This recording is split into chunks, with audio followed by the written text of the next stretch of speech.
Hello, and welcome to another episode of Spores, Molds, and Fungus.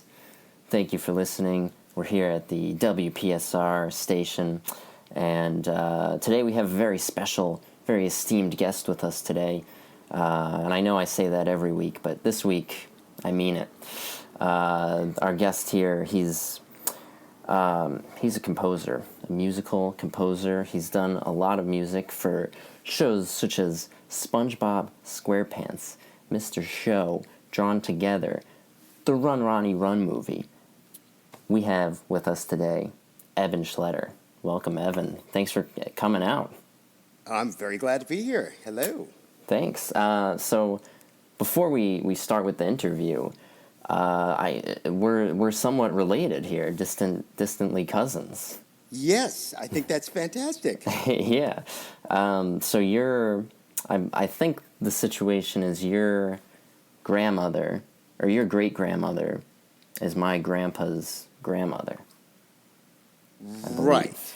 This Right. is where I get confused. Once it gets past, immediate family, we're something like my mom Yeah. is your grandfather's cousin? Yes, his Right? first cousin, yeah. So what exactly that makes us, I will leave it to people who do that kind of lineage stuff. Yeah. Our Related. listeners... That's it. Yeah. That's good enough. That's all you need. Good enough for me. Yeah.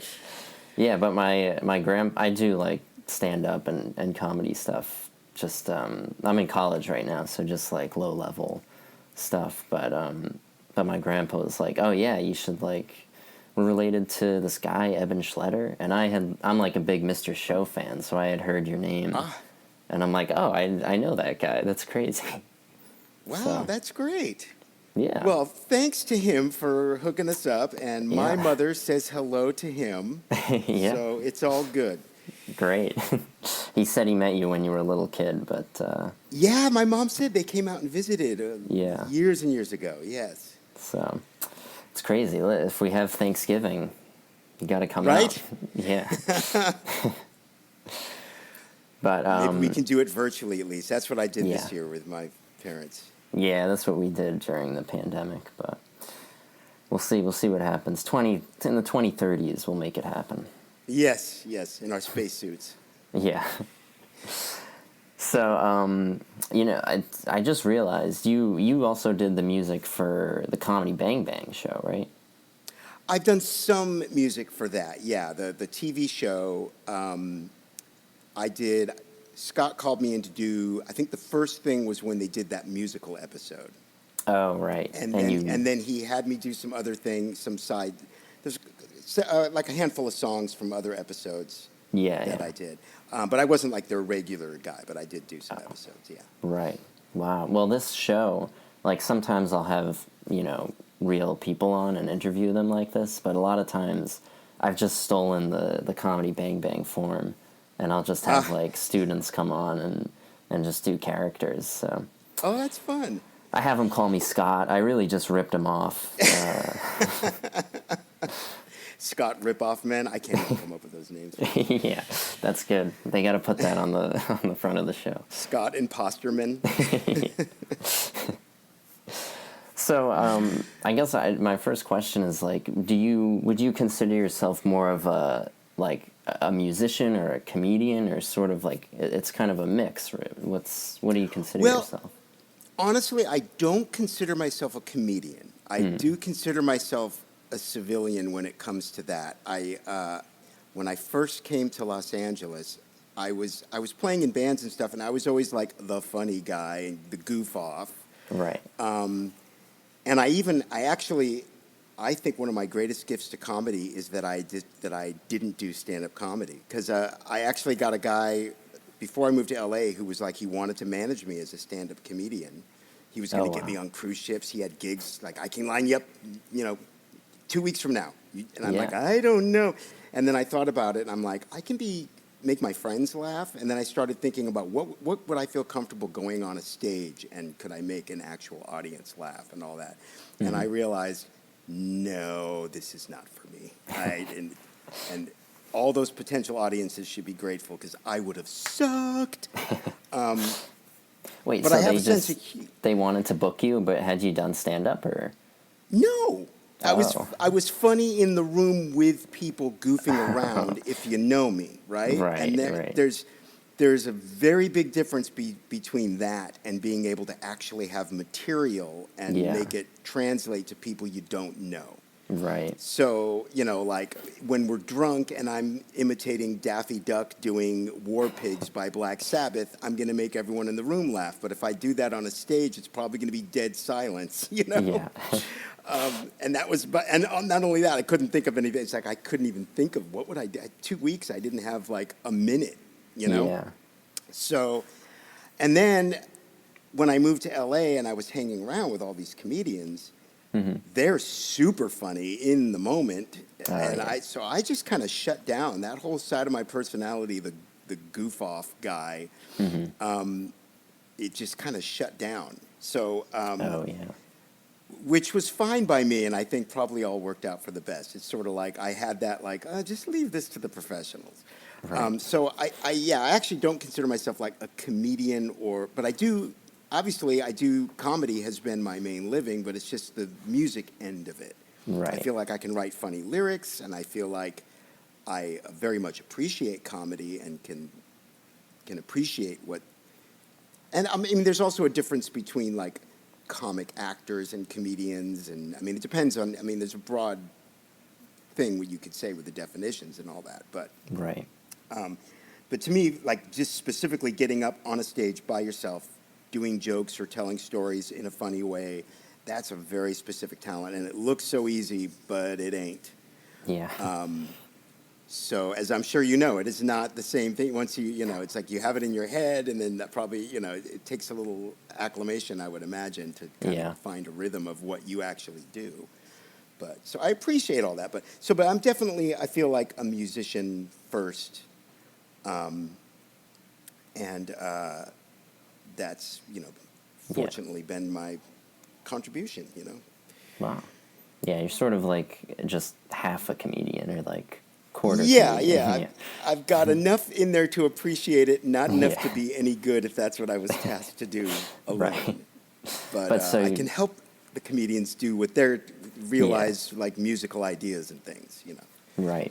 Well, yeah, I was gonna ask like when you write. Well, so do you also write like background music, or is it just songs with lyrics, or is it more of a score? No, I do a lot of the background music too. Depending on what job I do, there are some shows. I've done a lot of shows that are not comedy at all, and it's something that happens with every creative field. You get put in a box one way or the other. Like even with comedy, I'm sure. Like if you're a stand-up comedian and then you want to actually do a dramatic role or a different kind of comedy, like if you're, you know, a prop comic and you want to actually do other kinds of jokes, or so, I would imagine you get put into boxes. But for sure with composers, it's like I'm definitely in the comedy box for most people. Right. But and then even within there's are you in the songwriting box or are you in the scoring box? So some people, they know me only as a background score guy, depending on who I've worked for in what ways. So, yeah, it just, as it turns out, you know, if you do comedy work, you're going to get more comedy work. If the first show I ever did was like a science fiction horror show, that's all I'd probably, you know, that's what most of my stuff would end up being, you know. It Yeah. depends on whatever. And I just happened to start with Mr. Show, so Right. all the gigs that came my way were comedy for the longest time. Yeah. But luckily, I was able to get other directions sometimes. But I wouldn't, you know, I was a film score nerd when I was younger, and still am. Oh yeah. So, like, my favorite scores are like spaghetti western scores and John Williams scores and, you know, all that kind of stuff. So, I'm always chomping at the bit to do something like that outside of, you know, not that I don't Yeah. like the comedy stuff. Because the thing with comedy is you get to do more different genres because there's always so many, there's genre parodies and things. Right. So Yeah. I'm grateful that I ended up in that field because I've gotten to do more different types of music because of it. Yeah. You gotta listen for the new Jurassic Park stuff. They gotta hire you. Oh, right, right. I think my days of having a chance of being that, one of those guys, the Danny Elfmans or the John Williams, I think are. Well, you're that for the comedy world, I guess. I think the best compliment I ever got was Dana Gould called me the Generation X Jerry Goldsmith. Wow. But so I was gonna ask, with when you do a comedy score, like background score, would you do you want to make the score like goofy, funny stuff, or do you just want to make it like straight, almost like you would in a drama, just to sort of ground things? Like, what's your philosophy on that? I definitely go for the latter. I definitely like to play it straight, and I think part of that is, I was raised on, the movies. I was a huge film fanatic, and but the comedies that were happening when I was coming of age, I'm going to date myself here, is things like Animal House. Yeah. Where the music was super collegiate and straight. And then later I'd find out, Elmer Bernstein did that score, and he talked about how he was kind of uninterested in it at first. There was a family connection there, too. His kid was friends with John Landis or something and he took them to go see the Beatles or something. He has some story. He dropped them off at, like, the Hollywood Bowl to see the Beatles. And then John Landis goes on to make that movie, and he's like, hey, would your dad want to score it? And at first he's like, I don't want to do goofy, silly music. And John Landis is like, no, I want the music to be straight. He's like, oh, okay, that's interesting. And that became he got put in that box for a while. Right. Elmer Bernstein did. He did, Airplane, and obviously it started with Animal House and a bunch of those movies. And if you think of all those, the music really does play it straight. The music is a foil, and that's always been my sensibility, too. It's like, what the writers have made is already funny. Right. And unless the music has something extra to do that makes sense, like in Airplane, again, the music is... and also, I love the scores for Mel Brooks stuff, too. John Morris did those scores. And he kind of has the same approach. They're straight, but they're a little extra. It's almost like you're straight, but too much. Like, you're super into it. Right. So, like, if you think of, like, the Blazing Saddles theme... Yeah. It's a great Western theme, but it's a little more. It's even pumped up a little more. And Elmer Bernstein did that with Airplane. And there's one musical joke, blatant musical joke in that movie. Well, there's the Jaws theme in the beginning when you see the airplanes thing. But then there's there's a choral piece that's the camera swooping around, and it's at the end, and it's all dramatic. And they're going, wah, ooh, wah. And then it keeps getting higher and higher until they can't even sing it. So that's the only silly musical joke. Right. But, I've always appreciated that sensibility. So it's straight, but it's a little goosed. It's not silly, but it's like extra. Like, if it's dramatic, it's super dramatic. If it's scary, it's super scary. And, that I usually try to do that. But especially when people are doing something that's supposed to be stupid, I try to put myself in the mindset of the guy who doesn't think it's stupid at all and is super into it. Yeah. So... It's the perfect parody music. That's cool. Right. Wow, yeah. So, I remember, like, people would, like, talk about Stripes as, like, the example where it was, like, too goofy in the beginning, because they just had, like, the piano music, like, and Bill Murray's just, like, walking around depressed. And oh, I don't know. Right. I think but then it gets that works. rip-roaring... army music. That rip-roaring action, militaristic... But it still has that little bit of fun in it. You can kind of tell it's not so straight to the genre that it just sounds like, a straight military movie. You can feel like there's a little wink. And again, John Moore stuff is like that a lot, Blazing Saddles. But also, like, the score to Ghostbusters is like that. It's like fun, spooky fun. That's kind of a different genre, actually. It's not straight up. I don't know what you call that. That's in between. It's comedy, but it's like the Haunted Mansion is funny, but it's not comedy. Right. The Disneyland Haunted Mansion. You're East Coast. I don't know if you've been to Disneyland or Disney World or any of those places. Yeah, I've seen it. I've checked it. It's there's a sensibility there too of the kind of fun but not straight up. Right. So those are like your main influences, or like you have like the comedy influences of a comedian, except the musicians behind it. Yeah, I was. It's interesting. I never thought about it. Like when I first started getting into this scene, basically, I felt like, oh, this is coming out of nowhere. And then I kind of go, well, wait a minute. I was back in the old days before digital everything. I remember seeing like the San Francisco Big Laugh Off on cable TV, and they repeated it a couple times. So I took my little cassette recorder and recorded it because I loved it, and I listened to it a bunch on the cassette, and I would record movies that way before VHS was a thing, and then Laserdisc, et cetera, et cetera. And so I didn't think about it, but I'm like, the fact that I even know who John Morris is, I'm like, oh yeah, I guess this is meant to be, you know. And, Yeah. and then I knew that like Neil Innes is the guy who did the Ruddles. I don't know if you're familiar with the Ruddles. Yeah. That's one of my favorite music parody bits of all time. Just brilliant Beatles parodies that, without exactly being any song in particular, it just there's yeah. nods to like 5 songs at once in each song. Well, you sort of did that with the one on Mr. Show, right? Yes, and that was probably my favorite cue of all Yeah. the stuff I did for Mr. Show was that one, yeah, woo thing. I had a lot of fun doing that. And Yeah. I got really nerdy about recording it. That was recorded like in a little garage, and I read a bunch about how the Beatles recorded, and I tried to use similar recording techniques to make it like have the sound. Oh, yeah. It wasn't like I could go out and get whatever amps they were using and all that, but I did. Right. I tried to mic things the same way and Yeah, no, it's do it as it's the vintagey perfect. sounding as I could. Yeah, it's the perfect parody.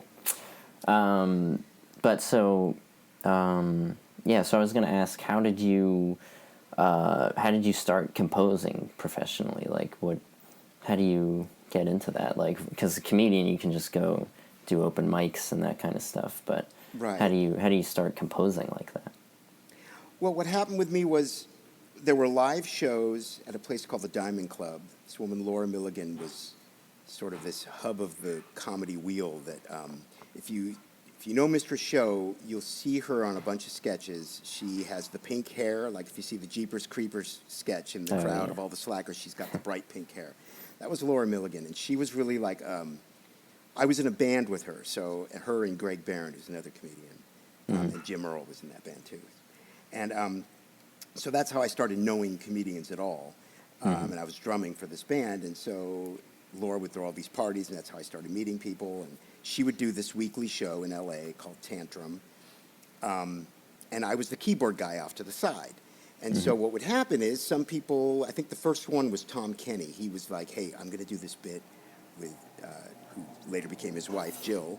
And they did this bit together, and he wanted me to score it live. Right. So I just improvised a score, and then more people started asking for that.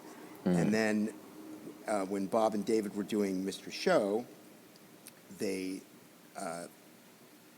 when they were working up to try to get the second season to get their pickup, they had me do some cues for them that were like various types of cues for their live show to just test things out.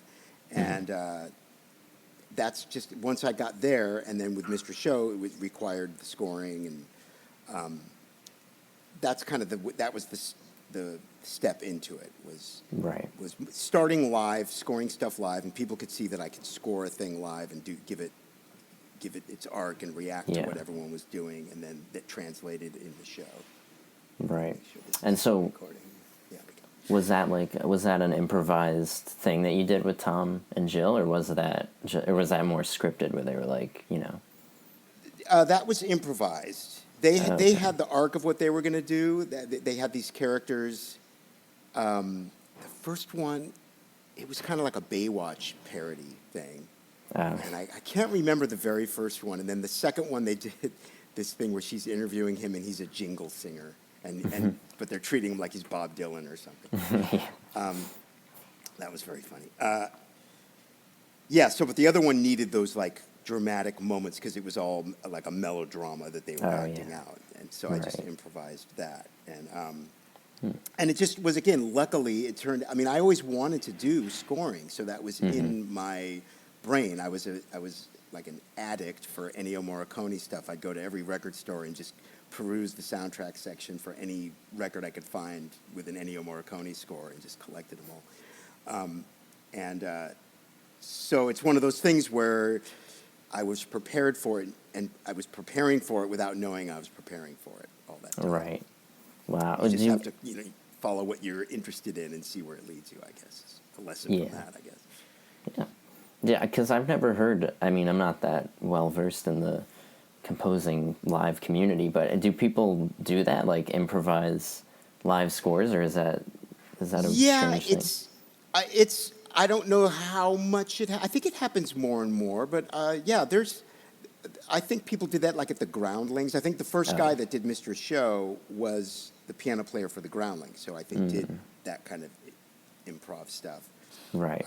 To this day, I don't know what happened that transitioned from Willie Edro was the guy who did the music, and I was actually I knew those guys before I worked on the show. Bob and David and a bunch of other people in there. That was all part of the same crew that were doing these Tantrum shows. Right. I was at a taping, and it was the one with the Knotholes musical, which I thought was great. Yeah. So when they asked me to do stuff, I was shocked. I thought they were already in good hands. But I don't. So to this day, I feel like one day I'll meet Willie Edra and he'll just punch me. You took my job, asshole.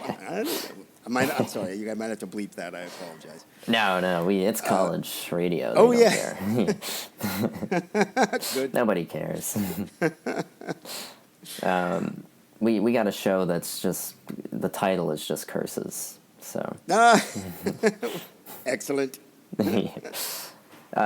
Yeah. So that's. But you like sort of maybe pioneered the improv live scoring. Maybe, I don't know. I know that it seemed like it was rare at that time. I think I don't know how many people still do that sort of. I definitely know there's some. Yeah. Like John Dinerstein does it a lot. In LA, he does like Thrilling Adventure Hour shows and stuff. And yeah, well, now with all like the really podcasts, I guess they do Yes. it a lot. I know you did Spontaneous Nation and Paul F. Tompkins stuff, so yeah, that was very heavy with it. A lot of fun. Yeah, every episode he would make sure to credit you. And boy, do I appreciate it. Yeah. People know how to pronounce and spell my name now, thanks to him. Yeah. So how Mr. Show is I think, my favorite sketch show of all time. It's like, that's like my John Williams for comedy.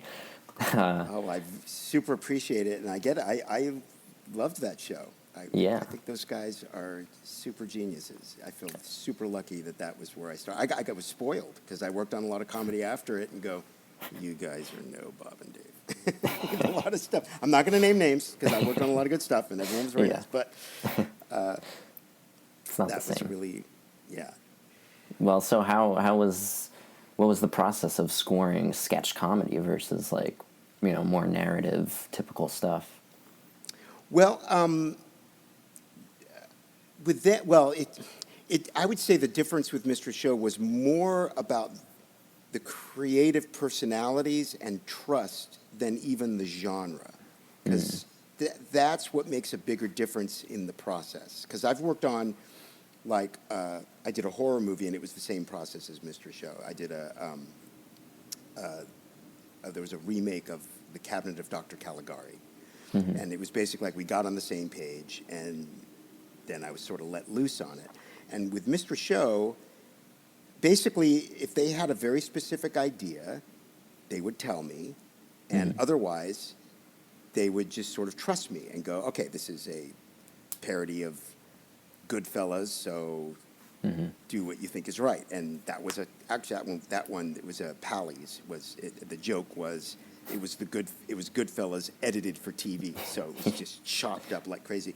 And then I realized when I went back and looked at Goodfellas again, there's really not a lot of score in it. But this needed score to really sell it. So I had to kind of imagine how you would have, because Goodfellas is mostly just other songs tracked in. And it wouldn't have fit the way that worked. So I just kind of took a little bit of other mob movies or imitators of mob movies and went with that. But so most of the time I would just have to, trust my gut feeling and go with what they said when they said, because usually they knew what they want.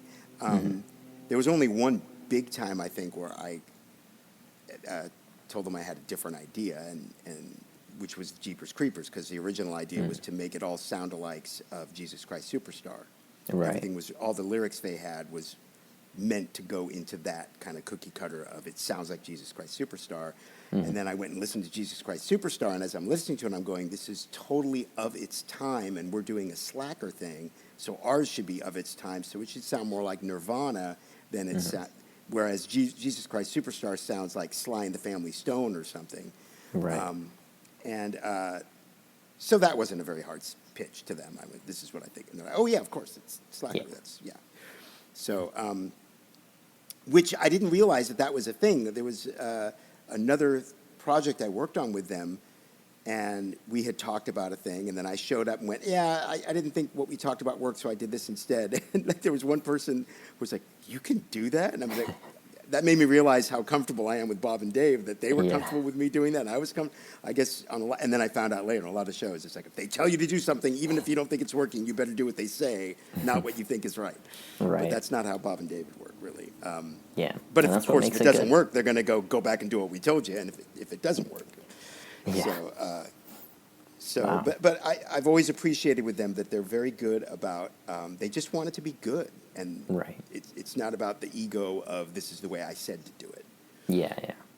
That's the way to do it. Yeah. I gotta stop yelling at people on my stuff. Well, if you're right, then they don't want to, sometimes you have to. I mean, yeah.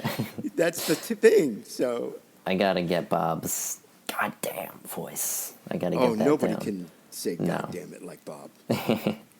No, one day maybe. He's like the Al Pacino of goddamn it. Al Pacino owns the F word. After Scarface, no one says F you better than Al Pacino, but no one says goddamn it better than Bob Odenkirk. No. That's the sequel to Nobody. It's just goddamn it. Yeah, that'd be the title of the movie. So what was were there any I mean, that's great insight on Mr. Show. Was there any other behind the scenes sort of insight that you have? Well, I think most of the stuff may have been, if you're fans of anyone out there who's fans of the show, might have probably had that book, and a lot of the stuff got told in that. It was just, it was a rigorous schedule, and I resorted to certain techniques. I mean, there was one little moment. I can't remember if this ended up in the book, so just in case it didn't. Naomi Odenkirk wrote a great Making of Mr. Show book, and there's a lot of stuff. Yeah. But the moment that to me said it all about what it was like on that show was, this was in the 4th season or something, is like I had to run some music by Bob Odenkirk. Oh, I have one other story that'd be interesting too. And basically I realized, I'll just take a Walkman and bring it onto set. So Bob is in makeup because they have to do a pre-tape for one episode. He's giving notes about script for another episode. And then I'm putting and he can't move because he's got makeup and he doesn't want to mess up everything. And I have to I'm going to put these headphones on you. What do you think of this for those songs and that other episode? He's like dealing with 3 episodes at once and then has to act in a scene. So that kind of stuff blew my mind. Yeah. And it's really when I realized I always had respect for all these people, but watching them, and then Paul Tompkins would do warm-up for the crowd and do some of the funniest stuff you've ever heard anyone do, and then just go, I got to go do the sketch now, and then hit all his marks and know all his lines. Like within seconds, he'd just turn off what he was doing with the audience and then go do. So that kind of stuff blew my mind. Yeah. One sort of recovered memory I had recently was because I saw that movie Weird, the Weird Al story, which I loved. I don't know if you've had a chance to see that yet. Yeah, it was good. But this is like sometimes things happen where you go, this is like more than coincidence. So my little studio was this garage shack where I was living, and we had some friends come to stay with us, and one of them was like, hey, I just bought this accordion. If you want to use it for recording, go ahead. And he was staying with us for a couple days, and this accordion was just sitting there.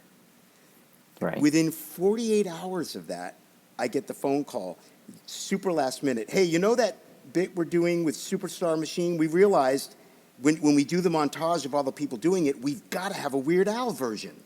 So we're going to have this character, Daffy Mal, but we need it for the pre-tape tomorrow. We need this. So it was like a super last minute. We got to do a Weird Al parody.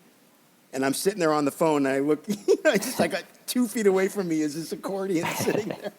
I've never played an actual accordion. I'm like, oh my goodness, what are the odds that this just happened to happen that way?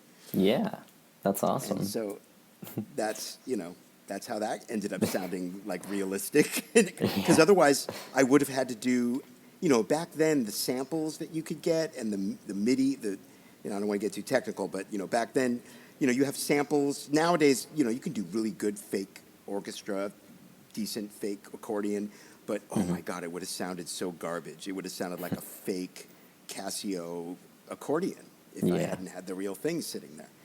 So, and that would not sell it. It really sells it when it sounds, you can tell it's a real accordion, and it's, Yeah, I'll have to rewatch it now and just have that knowledge. Yeah, and that was a really last minute. They're like, "Oh my God, of course! How can we got to do a Weird Al thing?" And yeah, and then it turns out that that's actually my voice on that, and Bob is lip syncing to me imitating Weird Al, which also I happen to be a huge Weird Al Yankovic fan, so that came really quick on that. Yeah, what to do with that? Yeah, well, have you got to meet him? Yes, very fortunately, that was another thing with Comedy Bang Bang. One of the things I got to do was when Weird Al was the co-host, they wanted him to re-sing the theme. So we actually did that at my studio. But the first time I met him was at a rehearsal here because I did these live shows with Paul Tompkins, and he was a musical guest. And so Paul would have a guest come on, and Paul was also really good about pairing a guest with a song that they would not normally do. So in our case, we did a Pogue song and had Weird Al do the accordion for it, and it was really fun. But we rehearsed it, before the show, and so he got to come here. So I got to have that moment of going, I want to make sure you know that when I imitated you as Daffy Mal Yinkle Yankle, it's done 100% out of love. I just want to, as if he probably knew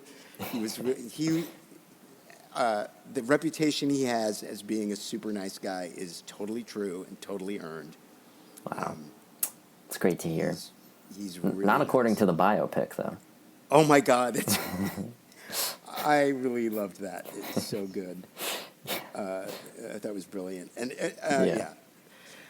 But, and it makes it hard to watch other biopics after that. That and Dewey Cox, those are the only music biopics. You know what? I have not seen that one. Oh, really? That one I have to see, yeah. Yeah, if you're a music guy, you should see that. I know, I've missed the boat on that one. There's a lot of stuff that has slipped through my fingers because I don't get to watch as much as you'd think as I get busy, but oh yeah. So there's a lot of good movies that have slipped by that I missed. Yeah. Well, I was curious when you said Paul F. Tompkins was doing all that warm-up stuff. Was that like his act, like his stand-up, or does he just like improvise with the crowd? Or he would improvise with the crowd. Oh. He would have nothing prepared, and he would just be so freaking funny. It was as good as any great prepared stand-up set you could ever see. I swear, it was that good. And that's where I was like, I had done before, me and Paul got hired for, and Jay Johnston too, at the same time for that wave of, they did their first 4 episodes. Mm-hmm. And actually, Paul was the first one who had me do a comedy show live where my primary job really was scoring it. Oh, yeah. Because the other way, I'd always be like the music guy, so you'd play some music while people are coming in and hanging out. You'd play people on. They'd do their bit. You'd play them off. Mm-hmm. Again, I got lucky where Tom Kenny went, hey, can you score this one sketch? But usually it was like, and they're on, and you sit there. But Paul and Jay Johnston did a show that was a very conceptual show, and I ended up bringing like 10 different instruments to that. I'd play all kinds of different things, and they would do bits that totally relied on music backing it up. Like they had a magic carpet ride bit that was really ridiculous. And the whole time, the energy of it had to be provided by music. So that was like, now that I think about it, going back to what you were asking earlier, I have a feeling that, because I know Bob and Dave saw that, and that's how they both got hired as writers. But I think watching me score that show in particular probably is what made them go, oh, he can totally score stuff. Yeah. Because I was bringing because I brought a melodica and a lap steel and a organ and a regular keyboard, and I had a bunch of gear there to make all this stuff live with different tones and textures and all that, and it was worked out style wise, but it was always improv because I never knew exactly how they would do it, and I would just react to what they were doing. Right. Wow. So yeah, now that I think about it, that show really was probably the thing that really got me into the scoring. Yeah. Wow. Well, I think the meeting is going to cut us off here. So we're just going to take a quick break. We'll be right back after this. It's college radio, so there's no messages, right? We'll pretend there is. We'll put something in. We'll advertise for Mr. Show.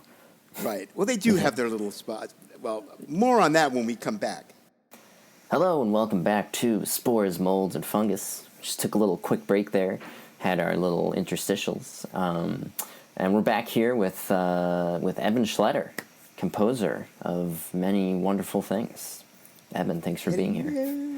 I'm so glad to be here. Thank you. Now you, after Mr. Show, you went to, you did a bunch of stuff, but you went to their movie, Run, Ronnie, Run, and scored that as well. Yes. What was the story with that? Because I know, there's all this stuff that Bob and David did in like the studio and what they did, and how was your experience scoring that? Was there a lot of tension or? Yeah, that got weird because I think because there was all this stuff going on that the one thing about being the composer is you're usually I'm off in my cave, right. And I'm not in the mix really. It's like I do my I show up, and even these days it's even more so. But back then, you would show up with a little DAT tape, and the editor would play it directly into his machine and stick it into the cut, and so you'd be there. Well, with Mr. Show actually turns again. I mentioned earlier that I kind of got spoiled with them because the process was a little different. With Mr. Show, I was at every table read, at every production meeting. Wow. And so I was there a lot, and then I'd disappear. I was always self-conscious about showing up to the tapings because no one who was in the crew, I'd come in disheveled because of no sleep, and I was always worried that all the people on set that I didn't already know were like, who's that homeless guy who shows up and just makes a beeline for the coffee? Is he supposed to be here? That guy, he's not doing anything, right? But I'd just show up to the tapings to see how everything sounded and make sure, But so basically, I'd be there for the notes, for the discussion of what to do, then I'm gone. Right. And then I'm there when it gets placed in and see if it's working and have any further discussions of tweaking things or whatever. But I'm not there that much. So I really feel sorry for editors like this. Editors are sitting there working on it. At any minute, a producer, director can walk in, sit on the couch while you're working. Is that going to be that way? I'm not done with it yet. Micromanaging you behind your back. Yeah.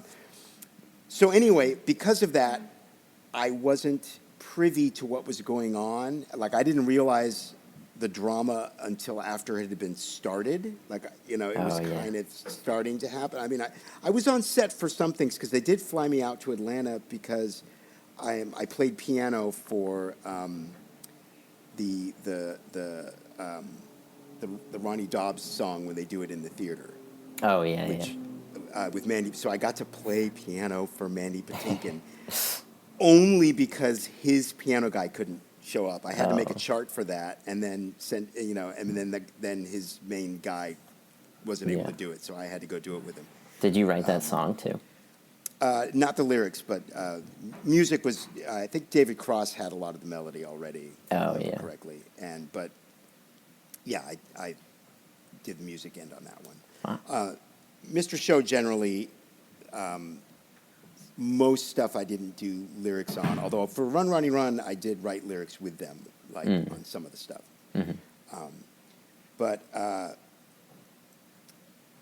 So yeah, I wasn't privy. The one thing that still to this day kind of bums me out about that is I had done this opening song for the titles that interacted with everything that was going on with the titles. Oh, yeah.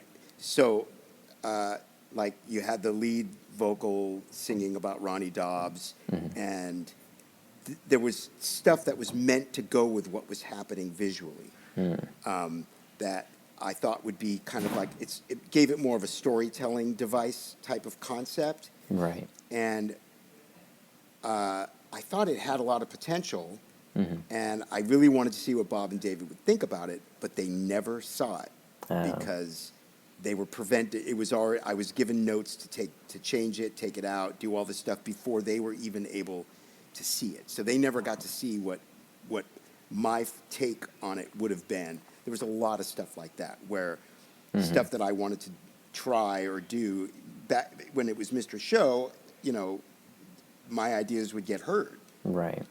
And a lot of them stayed in. Some of them didn't. And when they didn't, they were always right, just to be clear.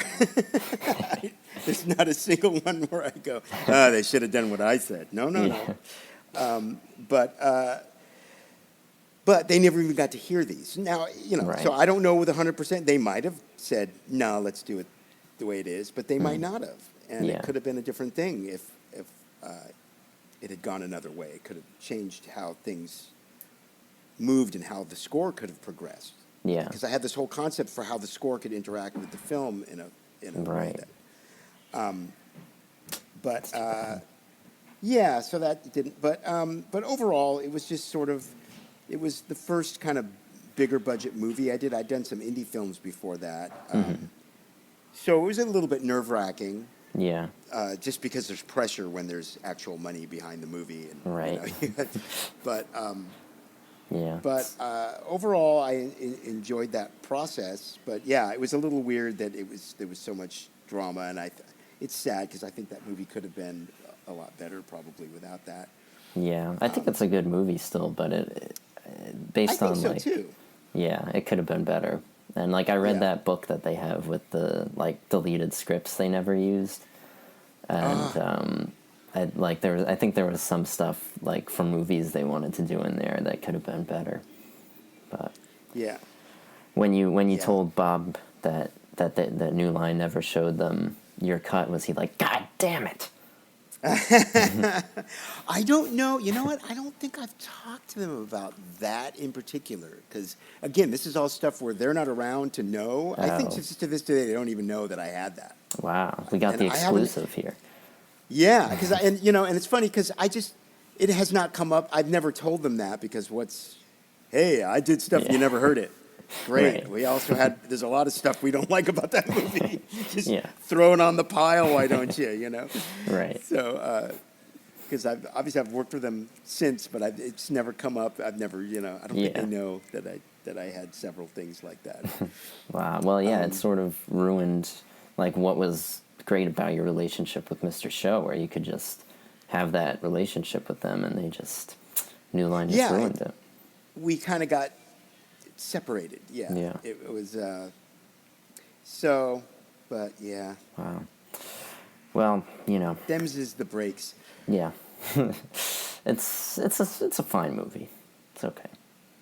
But, so I will, and also, Bob and David, they have the new Guru show coming out, the Cult show. Oh, yeah. Are you going to be involved? I have not talked to them about that. I hope so. Hopefully. Wait, and hopefully they call me. I would totally do it, guys. Well, scoring's one of the last things, right? So it could be. It could be, yeah. Yeah. It depends on, there's a lot of factors. You just hope. With bigger things, there's a lot of studios will want people, other producers may want people. Oh, yeah. Bob and Dave may want people. A lot of times they just don't think. They probably, he's probably busy, and, Danny Elfman wants to do it, so what are you going to do, Right. So, I don't know, but I would love to do it, and I would do it in a heartbeat for sure. Wow. I hope you do. We'll see what happens. Yeah. So then you helped compose and produce, I think, the Bob Odenkirk's and Nate Odenkirk's Summer in Argyle podcast, Yes. which Yes. is like this narrative, scripted, like sort of old timey radio type podcast. And so, did you? What I mean, that's different also because it's the whole thing is audio, so it's much more reliant on the music, the score. Did you do the sound too? Yeah, I did a huge. They wanted me to do. At first, they wanted me to do everything, like have everyone come to my studio, just record it all, do all the sound design, and just one-stop shop. Which Right. I knew I didn't want to do that. I don't like dialogue editing and all that. I can do it, Oh yeah. and I do enjoy sound design, but that's not my main thing. But in that case, so basically, the way it came down and the way I ended up being a producer on it was. Because when I started doing sound design for it, it started actually changing things. It started actually making creative choices that were more than just like, okay, so here's the room they're in, and here's I started putting in sound bits. Right. Like there was a thing where David Cross runs out of a room in an episode. And so I thought when you hear him the next time, he should still be running. And so I put, so that's all these bits where his character's like running, and it was like, so I did a temp version of it, and then we had to get Dave to retract that, and Yeah. and as I worked on it, I really liked it, but for me, I felt like I wanted to add, like the commentary it was making was very subtle, and I wanted to add kind of like, for lack of a better term, kind of a psychedelic layer to it, like yeah. this. So there's a lot of weird stuff in there that I contributed. For better or for worse, I think some people were not.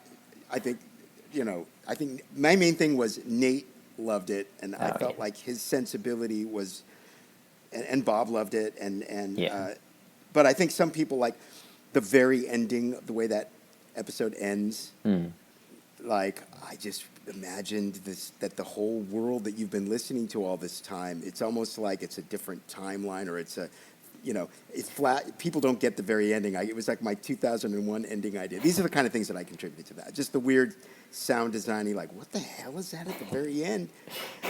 And they had a little bit where, like, they had time. They went, let's go forward in time or whatever. Or let's go back in time and hear that again. Right. And in the original thing, it was just Tom Kenny going, okay. But I'm like, if they have power to time jump, shouldn't that be more of like a metaphysical, like, how do you do that? Yeah. And so those were the kind of contributions I made, where I wanted to make it like sonically, like I thought it would add something to have this really silly, weird town with all their really weird sort of habits and rules, as it were, and that they're combined. I loved all that stuff. You have the DMV as a restaurant and all this weird little stuff. Yeah. But it's almost, it made me think. What my approach to it was. Did you see that movie Krampus by any chance? I haven't seen it. I've heard of it. Okay, this is going to be a huge spoiler alert. All right, can I do a spoiler alert? If you've seen Krampus, keep listening. If you want to see Krampus and you don't want the ending spoiled, it's on YouTube. The ending is on YouTube. It's an old movie. At the end of that movie, it's this weird, ambiguous ending where the camera backs up and it's like they're in a snow globe. But you don't know if they're in there or if that's, to me, I took it as like that's how Krampus is watching them. He's watching you to make sure you're good or bad, right? And that's his way of seeing them. It's as if they're in a little snow globe. But I kind of pictured the whole world of Argyle in its own, and that's like our world is that way too. Right. And I thought of Argyle as that's the alternate universe that we could end up in with our crazy culture, and if the insipidness of our culture takes over, that's the world we have. Yeah, it doesn't have to be that way. Right. And so I had these at the end. I had these creatures that could be humanoid from whatever we evolved to 10,000 years from now. If we took the Argyle path, what would we evolve into? These kind of weird lizardy creatures that are digging and they find a metal detector, like, aha! Kind of a cross between, like, it's like the opening of 2001 and the ending of Planet of the Apes or something. Yeah. So anyway, that's the kind of stuff I enjoyed putting into it. But I mean, it was all there. To me, I felt like I was only pulling out weird elements that were already there. I didn't want to like impose anything. And, Right. But I really enjoyed that whole process with those guys too. They were just Nate is a chip off the old block for sure. Yeah. It felt very like Mr. Show type of sensibility from him, so. Yeah, I liked the complete weirdness of it, and I think that's I know I saw some people just not.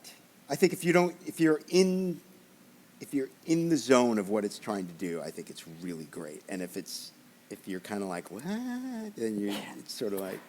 But some things are just like that, Yeah. No, I think the it's... first I time think I it's, saw Eraserhead, I freaking hated it, and Yeah. then I saw it again. I'm like, this is genius. What did I not? Yeah.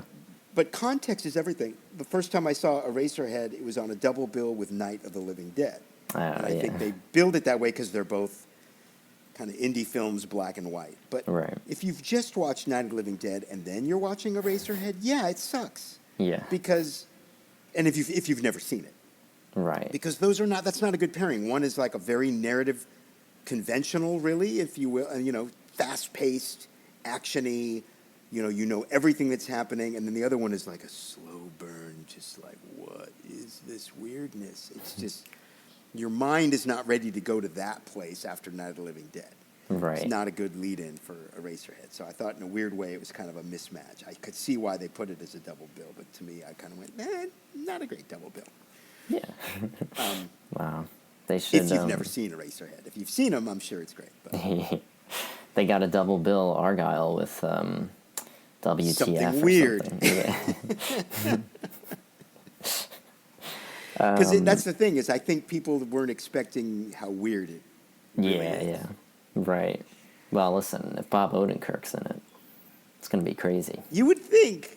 I guess they know him from Better Call Saul, and it's not. Yeah. They don't know. Which is exactly the opposite. I mean, it's really, though Breaking Bad and Better Call Saul are so narrative-driven, character-driven on a different type of level with it's all very real for it creates a reality that you buy. Yeah. And Argyle created a reality that you're like, this is not a real reality, Yeah.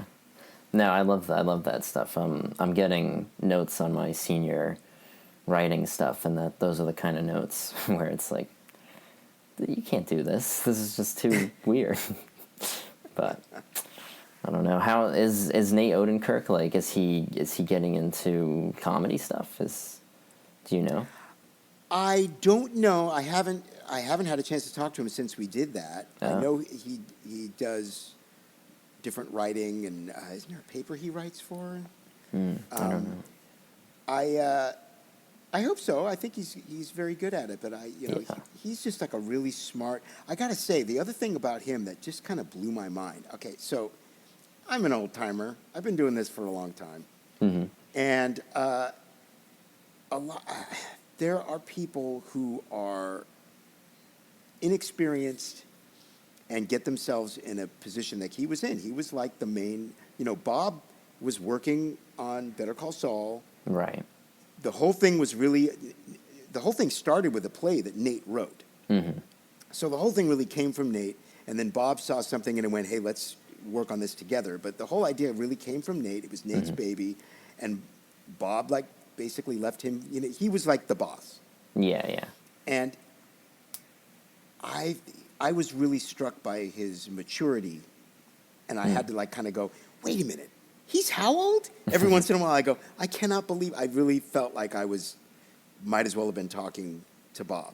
Right. In terms of the maturity and the lack of ego in things. And the same, this is where he's a chip off the block, is like it's about let's making this good. And of course he has his vision, and if, just like with Mr. Show, some of my stuff would be too out there. Right. And too not, when I say out there, it's not just that it was too weird for him. It was like he had no problem with weird, obviously. There's stuff in there. But it's got to be in the world that he wanted, and he still had a very, right. And So, like, he wasn't a pushover, like, okay, whatever, you know, and at the Yeah. same, so he stood by his guns, by what he wanted, but he was also very open to creative ideas that made it better and contributed in a way that he felt understood what he was trying to say and what he was trying to do. And so, I really, I there's the, you know, I'm a parent, so, and I remember Nate when he was a little kid, so there's that parent part of you kicks in and goes, oh my God, he's such a mensch, he's grown up to be, you know. And Yeah. you know, he'd probably be like, oh God, hearing that, but it's just true. It's just one of those where you go, I remember when, you know, this kid's a little kid and you see him develop into like a fully mature, but also mature for his age, and I really appreciated that. Yeah. So, yeah. I hope he pioneers the comedy, the dying comedy of Yes. of now. Or even if he decides to go out of comedy, the main thing is I think it will be intelligent and coming from a good Yeah, place. yeah. That's the important thing, and that's the sense that I got with him. Wow. I might try to ask him to be on the show. I'll see. You should. He's a Yeah. good guy.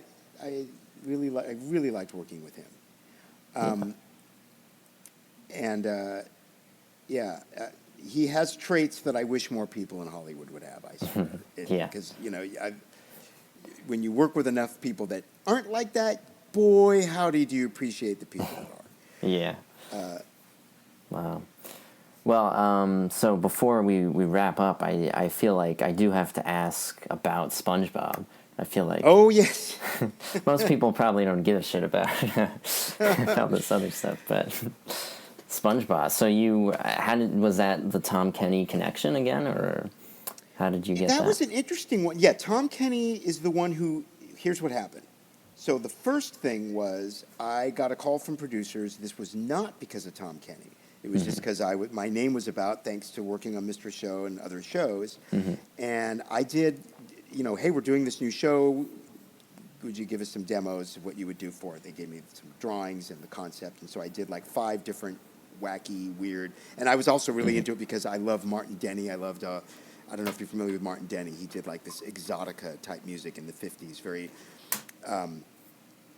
it's not authentic Hawaiian music by any stretch, but it's what a lot of people think of when they think of Hawaii and that type of island music, and vibraphones and the bird calls and the, you know, woo-hoo, woo-hoo, while the music's playing and all that. So I did stuff that was kind of influenced by that and all that. And so first of all, they sent me this lovely letter that I thought was the norm. I was still starting out, really, and so I get the letter, and I didn't really appreciate it at the time. I mean, I appreciated it, but I didn't really appreciate it until years later. It was like, hey, we're going in another direction, but thank you very much for your demos. We appreciate the time you put in. Right. No problem. Didn't get the job. They sent me a nice letter saying, we're going in a different direction. Years later, I'd realized nobody does that. Nobody does that. They'll have you do a demo, they'll give you notes on the demo, and they'll just never call you again. You get ghosted. That is the norm. You just get ghosted, then you just have to go, I guess I didn't get it. Nobody bothers to go, thank you or not, and almost nobody. So that I should have saved that darn letter and framed it, because I didn't realize how rare it was.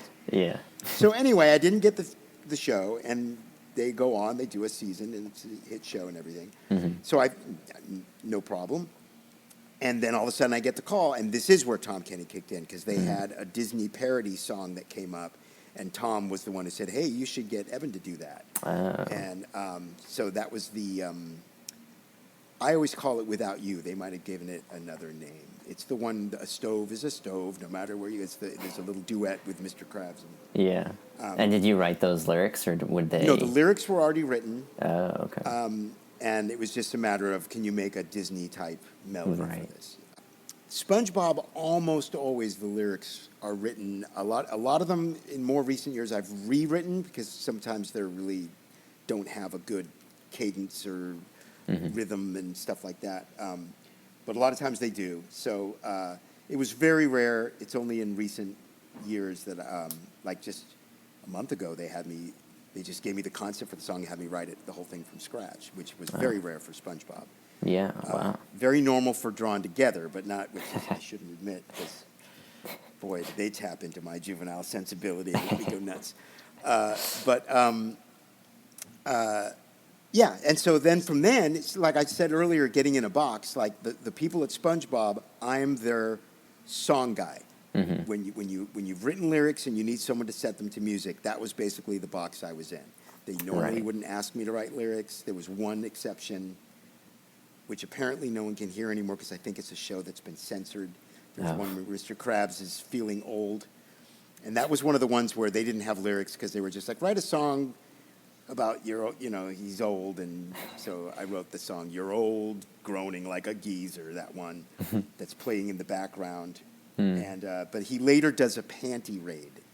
So they've now, that's inappropriate, and that episode has now been put on the censored list, apparently, so you'll never hear it again. Yeah, and I got to say, the SpongeBob people who work on the show have been, I feel so lucky to have worked with them and Bob and David because they are very good people to work for. Yeah. Got to say, the Drawn Together guys were too. Yeah. The Drawn Together one was a very good example. There was such of like how weird Hollywood can be. I was at the same time working on Drawn Together and a movie that I don't even want to name that was for kids, Christmas. Right. So you think, good heart, Christmas, children. These were the biggest sons of I've ever worked for. Like truly some evil mother frickers. Wow. And the juxtaposition of going back and forth between working on this children's Christmas movie and feeling like you're working for Satan, and then going to the most offensive show probably still on television. Yeah. And it's like you're working for old friends and family, and everyone is just, hey, how you doing? And they're just sweet people, just the greatest, nicest people. Yeah. It was so weird to see that. It was really weird. But I guess that says something. You know? Yeah, they get the aggression out through the jokes. Yeah, they get it out through the material so they can treat people well. Yeah.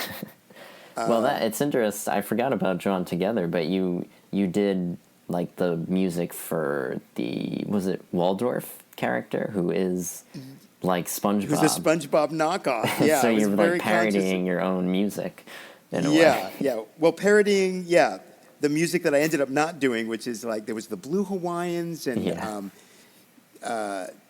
there's other people who did. There's a lot of other musicians. Oh yeah. Who do like the Hawaiian stuff, and there's a lot of sources. I mean, that was part of the thing I found out way later, that part of the sensibility of SpongeBob was not to hire a composer. I would have gone like the Carl Stalling route, like the Warner Brothers cartoons, and scored it all, which I think would have been wrong, and they knew it would have been wrong. So, and Steve Hillenburg knew it would have been. He went, let's use library tracks. So it's completely similar to what Monty Python did when they did Holy Grail, because they had Neil Innes working on a score for that. But, they only had a small budget, and it would have to be just a group of players. Right. And they realized that with a library, you can get the full orchestral, those big themes that are in Holy Grail, bum, bum, ba, ba, ba, bum, bum, yeah. that kind of stuff, where it's a full, it's an orchestra, and it sounds, and that, they needed that. Right. And I think SpongeBob needed that too, to be able to go back and forth with these like authentic, like 50s sounding sitcom cues and big dramatic stuff with an orchestra, which, with the budget they had, I would never have been able to provide that. Yeah. So they were right to do that, and that was part of their sensibility. Wow. It's crazy. I was telling my friend that I was going to interview you, and I told her that, you did the SpongeBob stuff, and she was like, that's like, those songs just go through my head all the time. You're the Hawaiian music of that generation is the SpongeBob for our generation. Right.